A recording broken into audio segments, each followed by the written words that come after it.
1 cup बेसन घेतलं आहे. त्याच्यामध्ये अर्धा चमचा जिरं, अर्धा चमचा ओवा हातावरती चोळून घालायचा, अर्धा चमचा धनेपूड, पाव चमचा हळद, चवीप्रमाणे मीठ आणि ठेचलेला आलं लसूण घालून घ्यायचा.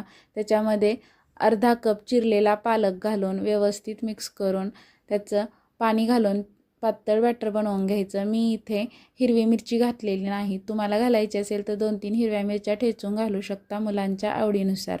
गॅसवरती तवा गरम व्हायला अगोदरच ठेवला आहे. त्याच्यावरती तेल सोडून घेऊ आणि बॅटर सोडून व्यवस्थित पसरून घेऊ. वरून थोडं तेल सोडायचं आणि दोन्ही बाजूने व्यवस्थित भाजून घ्यायचं. तयार आहे आपला पालक चिला किंवा पालक बेसन पोळी म्हणू शकता, पालक ऑमलेट म्हणू शकता. छोट्या मोठ्या भुकेसाठी, मुलांच्या डब्यासाठी किंवा सकाळच्या नाश्त्यासाठी परफेक्ट आहे. आवडलं तर लाईक, शेअर, सबस्क्राईब करा आणि कमेंट करून सांगा.